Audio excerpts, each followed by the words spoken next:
Hallelujah, प्रभु की स्तुति हो। हम पढ़ेंगे गलातियों पौलुस की पत्री। पौलुस की, जो न मनुष्यों की ओर से और न मनुष्य के द्वारा वरन यीशु मसीह और परमेश्वर पिता के द्वारा, जिसने उसको मरे हुओं में से जिलाया, प्रेरित है, और सारे भाइयों की ओर से जो मेरे साथ हैं, गलातिया की कलीसियाओं के नाम। परमेश्वर पिता और हमारे प्रभु यीशु मसीह की ओर से तुम्हें अनुग्रह और शांति मिलती रहे। उसी ने अपने आप को हमारे पापों के लिए दे दिया, ताकि हमारे परमेश्वर और पिता की इच्छा के अनुसार हमें इस वर्तमान बुरे संसार से छुड़ाए। उसकी स्तुति और बढ़ाई युगानुयुग होती रहे। आमीन।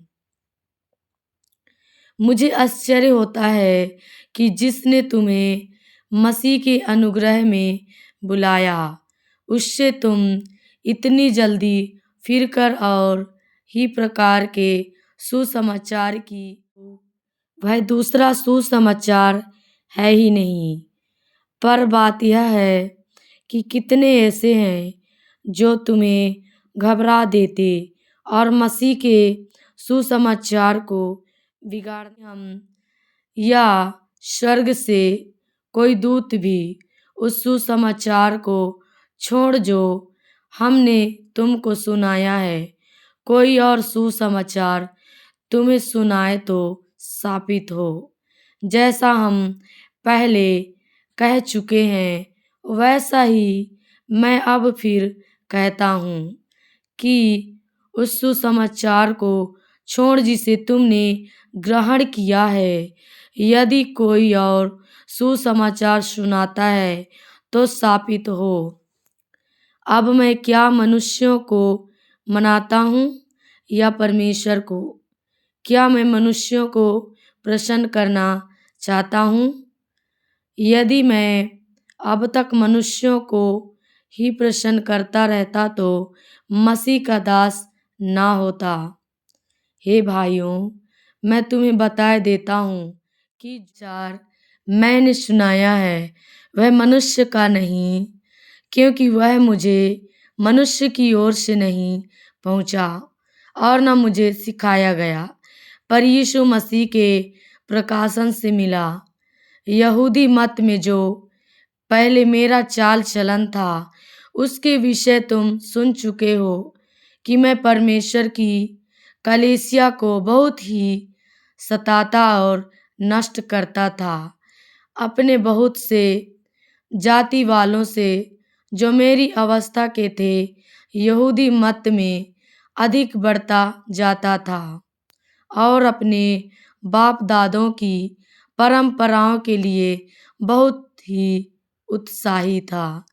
परंतु परमेश्वर की, जिसने मेरी माता के गर्भ ही से मुझे ठहराया और अपने अनुग्रह से बुला लिया, जब इच्छा हुई कि मुझ में अपने पुत्र को प्रकट करे कि मैं अन्य जातियों में उसका सुसमाचार सुनाऊं, तो न मैंने मांस और लहू से सलाह ली और न यरूशलेम को उनके पास गया जो मुझसे पहले प्रेरित थे, परंतु अरब को चला गया और फिर वहाँ से दमिश्क को लौट आया। फिर 3 वर्ष के बाद मैं कैफा से भेंट करने के लिए यरूशलेम गया और उसके पास 15 दिन तक रहा। परंतु प्रभु के भाई याकूब को छोड़ और प्रेरितों में से किसी से ना मिला। जो बातें मैं तुम्हें लिखता हूँ, देखो परमेश्वर को उपस्थित जानकर कहता हूँ कि वे बाद में सीरिया और कलिकिया के प्रांतों में आया, पर यहूदिया की कलीसियाओं ने जो मसीह में थी, मेरा मुंह कभी नहीं देखा था, परंतु यही सुना करती थी कि जो हमें पहले सताता था वह अब उसी विश्वास का सुसमाचार सुनाता है जिसे पहले नष्ट करता था, और वे मेरे विषय में परमेश्वर की महिमा करती थीं। 14 वर्ष के बाद मैं बरनबास के साथ फिर यरूशलेम को गया और तीतुस को भी साथ ले गया। मेरा जाना ईश्वरीय प्रकाशन के अनुसार हुआ, और जो सुसमाचार मैं अन्य जातियों में प्रचार करता हूँ उसको मैंने उन्हें बता दिया, पर एकांत में उनको जो बड़े समझे जाते थे, ताकि ऐसा ना हो कि मेरी इस समय की या पिछली दौड़ धूप व्यर्थ ठहरे। परंतु तीतुस को भी, जो मेरे साथ था और जो यूनानी है, खतना कराने के लिए विवश नहीं किया गया। यह उन झूठे भाइयों के कारण हुआ जो चोरी से घुस आए थे, कि उस स्वतंत्रता का जो मसीह यीशु में हमें मिली है भेद लेकर हमें दास बनाए।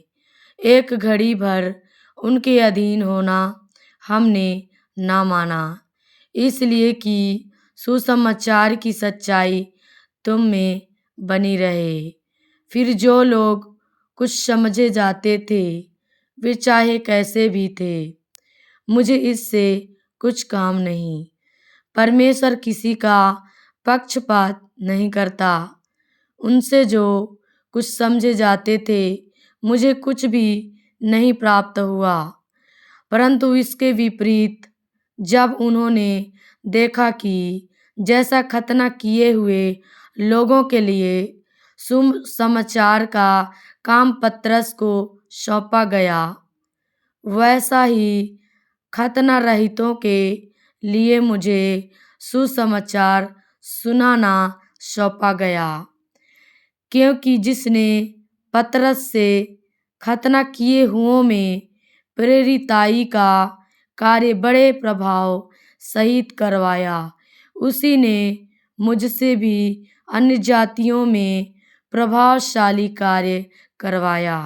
और जब उन्होंने उस अनुग्रह को जो मुझे मिला था जान लिया, तो याकूब और कैफा और यूहन्ना ने, जो कलीसिया के खंबे समझे जाते थे, मुझको और बरनबास को संगति का दाहिना हाथ दिया कि हम अन्य जातियों के पास जाएं और वे खतना किए हुओं के पास केवल यह कहा गया कि हम कंगालों की शुद्धि लें। और इसी काम को करने का मैं आप भी यत्न कर रहा था। अंताकिया में आया तो मैंने उसके मुंह पर उसका सामना किया, क्योंकि वह दोषी ठहरा था, इसलिए कि याकूब की ओर से कुछ लोगों के आने से पहले वह अन्य जातियों के साथ खाया करता था। परंतु जब वे आए तो खतना किए हुए लोगों के डर के मारे वह पीछे हट गया और किनारा करने लगा। उसके साथ शेष यहूदियों ने भी कपट किया, यहाँ तक कि बरनबास भी उनके कपट में पड़ गया। पर जब मैंने देखा कि वे सुसमाचार की सच्चाई पर सीधी चाल नहीं चलते, तो मैंने सबके सामने कैफा से कहा, जब तू यहूदी होकर अन्य जातियों के समान चलता है और यहूदियों के समान नहीं, तो तू अन्य जातियों को यहूदियों के समान चलने को क्यों कहता है?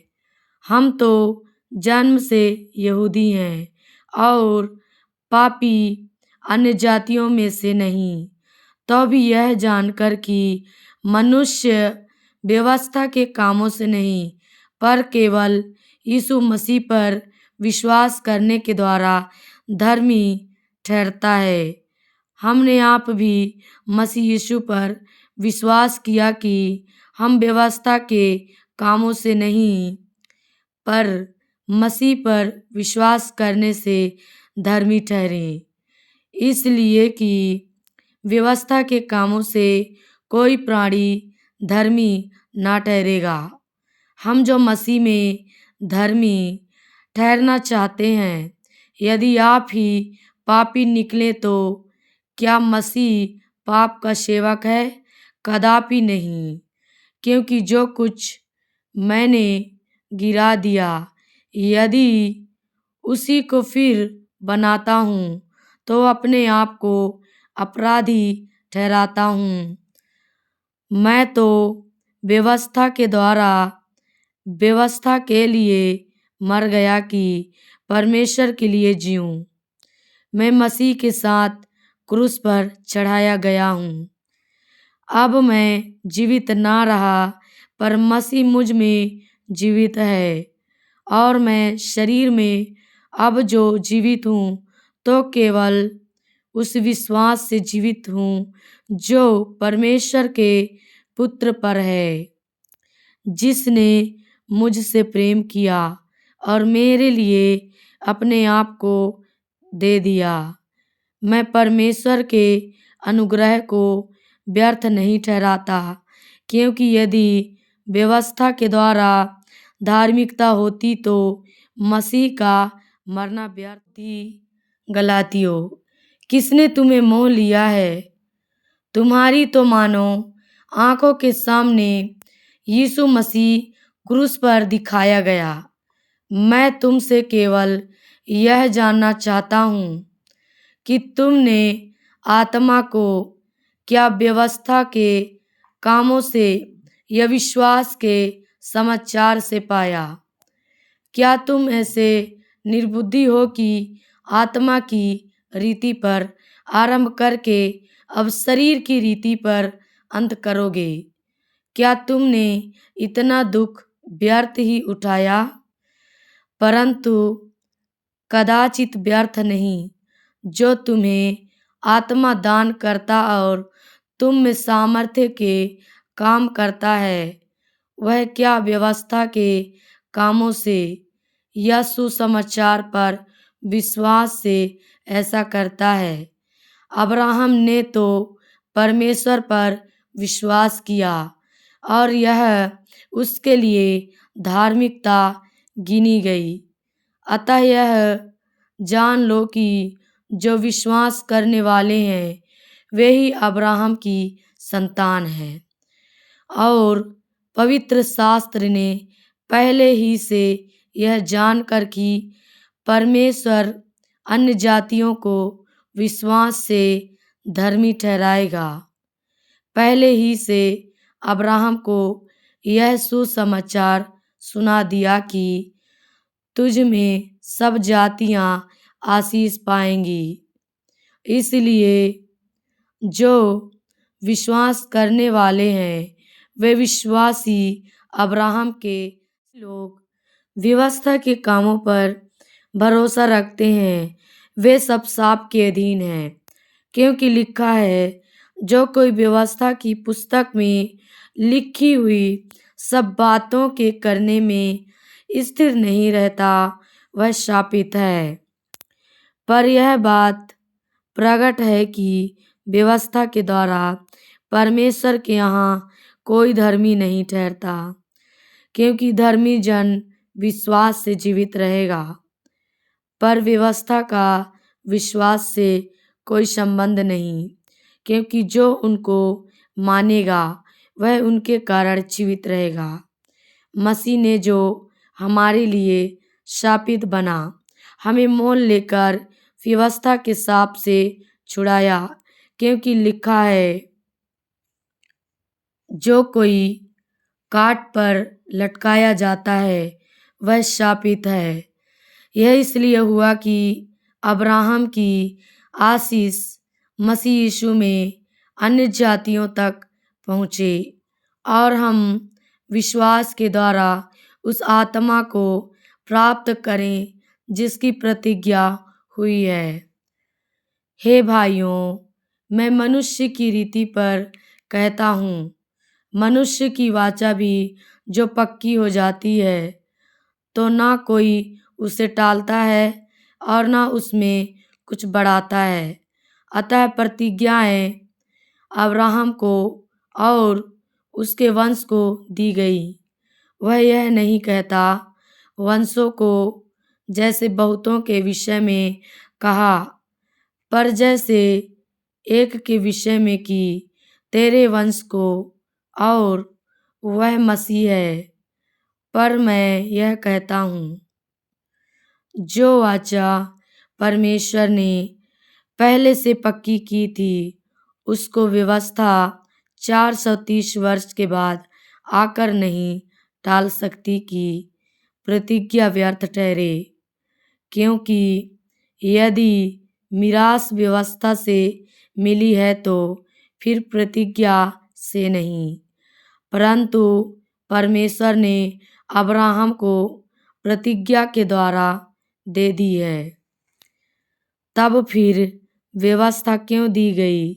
वह तो अपराधों के कारण बाद में दी गई कि उस वंश के आने तक रहे जिसको प्रतिज्ञा दी गई थी, और वह स्वर्गदूतों के द्वारा एक मध्यस्थ के हाथ ठहराई गई। मध्यस्थ तो एक का नहीं होता, परंतु परमेश्वर एक ही है। तो क्या व्यवस्था परमेश्वर की प्रतिज्ञाओं के विरोध में है? कदापि नहीं, क्योंकि यदि ऐसी व्यवस्था दी जाती जो जीवन दे सकती तो सचमुच धार्मिकता व्यवस्था से होती, परंतु पवित्र शास्त्र ने सबको पाप के अधीन कर दिया, ताकि वह प्रतिज्ञा जिसका आधार यीशु मसीह पर विश्वास करना है, विश्वास करने वालों के लिए पूरी हो। आने से पहले व्यवस्था की अधीनता में हमारी रखवाली होती थी, और उस विश्वास के आने तक जो प्रकट होने वाला था, हम उसी के बंधन में रहे। इसलिए व्यवस्था मसीह तक पहुंचाने के लिए हमारी शिक्षक हुई है कि हम विश्वास से धर्मी ठहरे। परंतु जब विश्वास आ चुका तो हम अब शिक्षक के अधीन ना रहे, क्योंकि तुम सब उस विश्वास के द्वारा जो मसीह यीशु पर है परमेश्वर की संतान हो। और तुम में से जितनों ने मसीह में बपतिस्मा लिया है, उन्होंने मसीह को पहन लिया है। अब ना कोई यहूदी रहा और ना यूनानी, ना कोई दास ना स्वतंत्र, ना कोई नर ना नारी, क्योंकि तुम सब मसीह यीशु में एक हो। और यदि तुम मसीह के हो तो अब्राहम के वंश और प्रतिज्ञा के अनुसार वारिस भी हो। मैं यह कहता हूँ कि वारिस जब तक बालक है, यद्यपि सब वस्तुओं का स्वामी है, तो भी उसमें और दास में कोई भेद नहीं, परंतु पिता के ठहराए हुए समय तक संरक्षकों और प्रबंधकों के वश में रहता है। वैसे ही हम भी जब बालक थे तो संसार की आदि शिक्षा के वश में होकर दास बने हुए थे, परंतु जब समय पूरा हुआ तो परमेश्वर ने अपने पुत्र को भेजा, जो स्त्री से जन्मा और व्यवस्था के अधीन उत्पन्न हुआ, ताकि व्यवस्था के अधीनों को मोल लेकर छुड़ा ले और हमको लेपालक होने का पद मिले। और तुम जो पुत्र हो, इसलिए परमेश्वर ने अपने पुत्र के आत्मा को, जो हे अब्बा, हे पिता कहकर पुकारता है, हमारे हृदयों में भेजा है। इसलिए तू अब दास नहीं परंतु पुत्र है।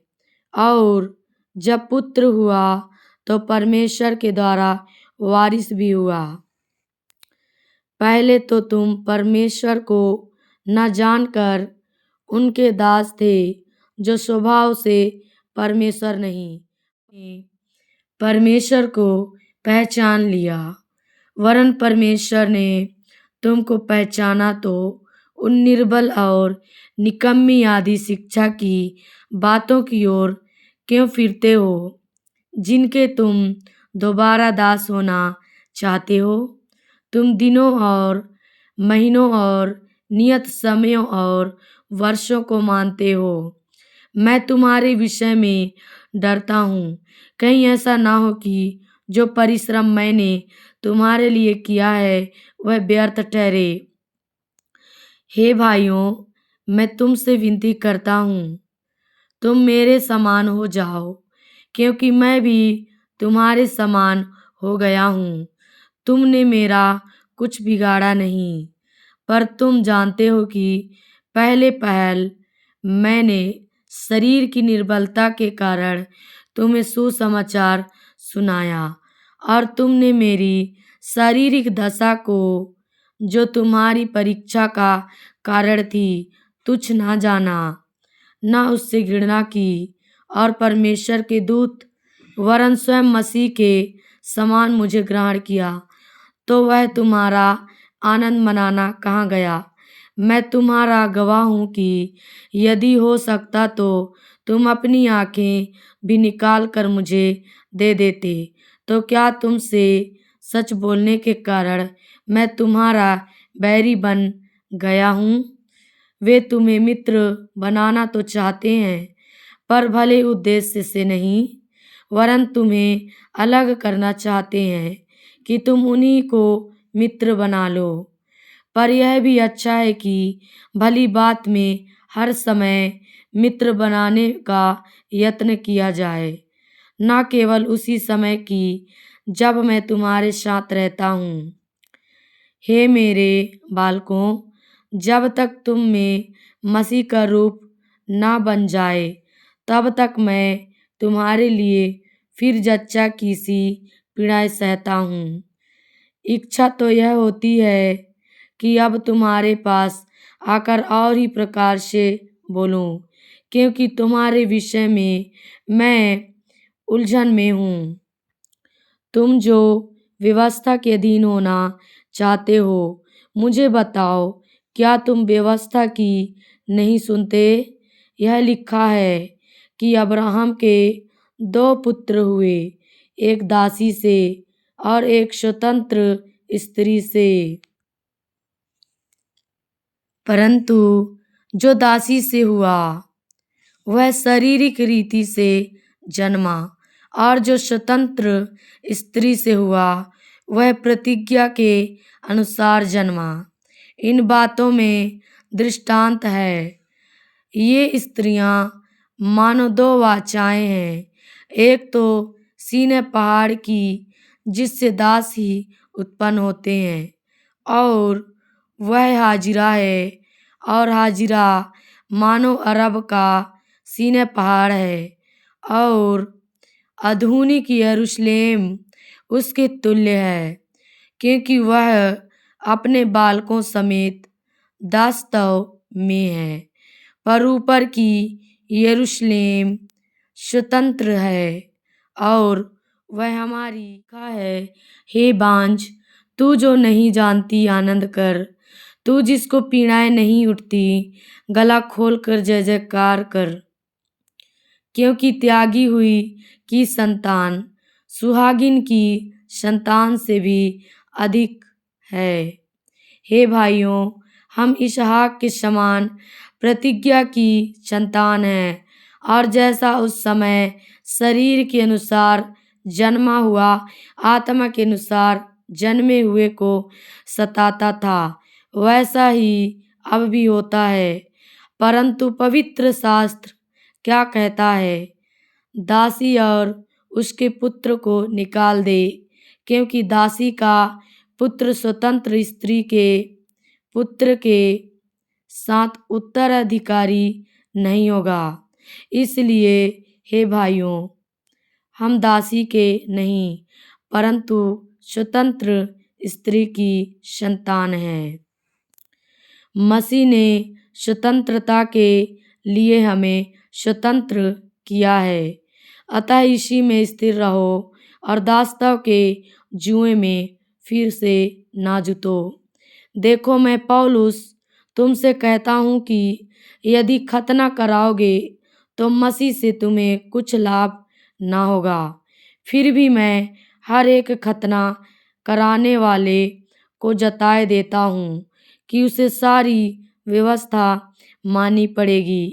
तुम जो व्यवस्था के द्वारा धर्मी ठहरना चाहते हो, मसीह से अलग और अनुग्रह से गिर गए हो, क्योंकि आत्मा के कारण हम विश्वास से आशा की हुई धार्मिकता की बाट जोते हैं।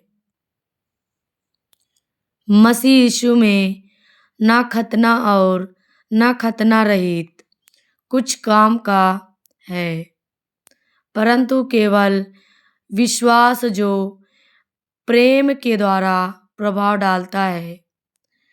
तुम तो भली भांति दौड़ रहे थे, अब किसने तुम्हें रोक दिया कि सत्य को ना मानो? ऐसी सीख तुम्हारे बुलाने वाले की ओर से नहीं। थोड़ा सा खमीर सारे गुथे हुए आटे को खमीर कर डालता है। मैं प्रभु पर तुम्हारे विषय में भरोसा रखता हूँ कि तुम्हारा कोई दूसरा विचार ना होगा, परंतु जो तुम्हें घबरा देता है वह कोई क्यों ना हो, दंड पाएगा। परंतु हे भाइयों, यदि मैं अब तक खतना का प्रचार करता हूँ तो क्यों अब तक सताया जाता हूँ? फिर तो क्रूस की ठोकर जाती रही। भला होता कि जो तुम्हें डामाडोल करते हैं वे अपना अंग ही काट डालते।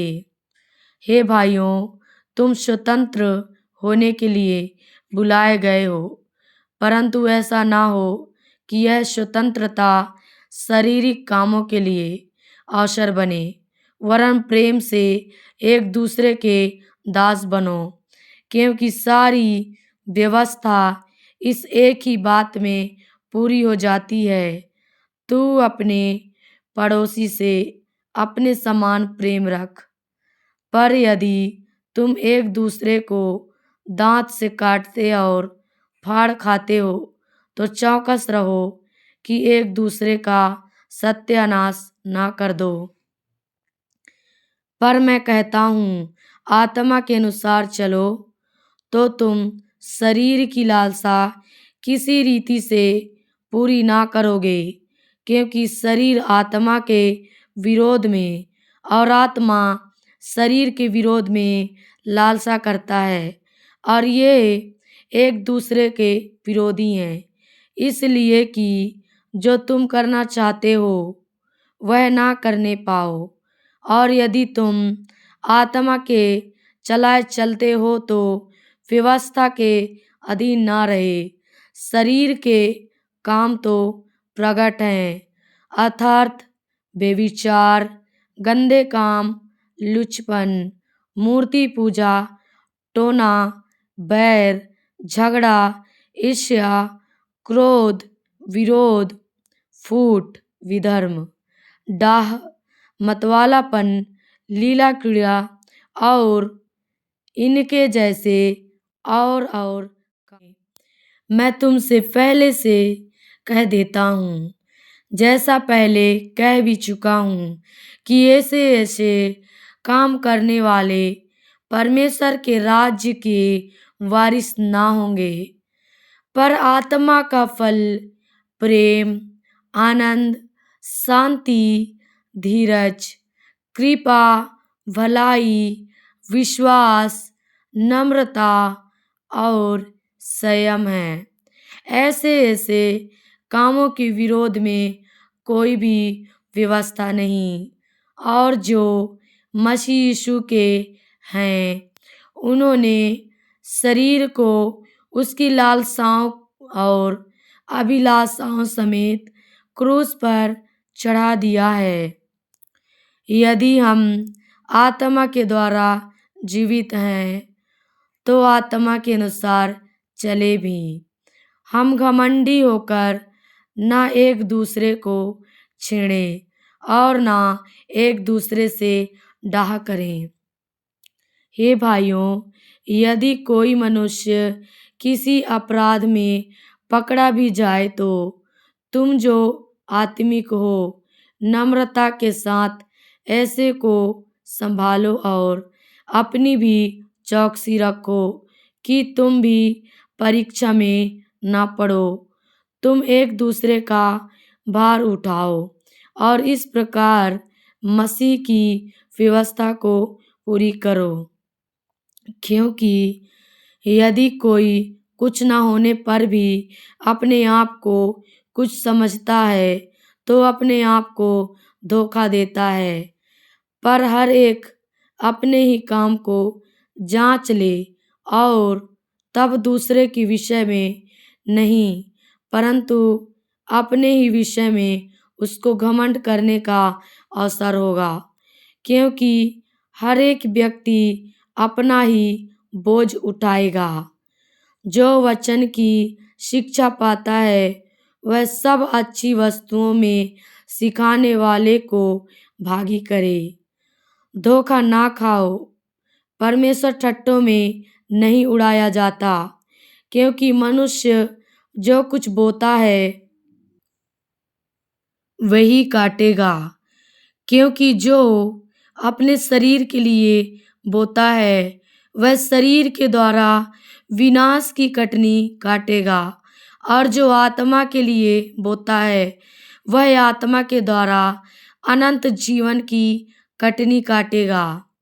हम भले काम करने में साहस ना छोड़ें, क्योंकि यदि हम ढीले ना हो तो ठीक समय पर कटनी काटेंगे। इसलिए जहाँ तक अवसर मिले, हम सब के साथ भलाई करें, विशेष करके विश्वासी भाइयों के साथ। देखो, मैंने कैसे बड़े बड़े अक्षरों में तुमको अपने हाथ से लिखा है। जो लोग शारीरिक दिखावा चाहते हैं, वे ही तुम्हारा खतना करवाने के लिए दबाव डालते हैं, केवल इसलिए कि वे मसीह के क्रूस के कारण सताए ना जाएं। क्योंकि खतना कराने वाले स्वयं तो व्यवस्था पर नहीं चलते, पर तुम्हारा खतना इसलिए कराना चाहते हैं कि तुम्हारी शारीरिक दशा की मैं अन्य किसी बात का घमंड करूं, केवल हमारे प्रभु यीशु मसीह के क्रूस का, जिसके द्वारा संसार मेरी दृष्टि में और मैं संसार की दृष्टि में क्रूस पर चढ़ाया गया हूँ। क्योंकि ना खतना और ना खतना रहित कुछ है, परंतु नई सृष्टि जितने इस नियम पर चलेंगे, उन पर और परमेश्वर के इज़राइल पर शांति और दया होती रहे। आगे को कोई मुझे दुख ना दे, क्योंकि मैं यीशु के दागों को अपनी देह में लिए फिरता हूँ। हे भाइयों, हमारे प्रभु यीशु मसीह का अनुग्रह तुम्हारी आत्मा के साथ रहे। आमीन।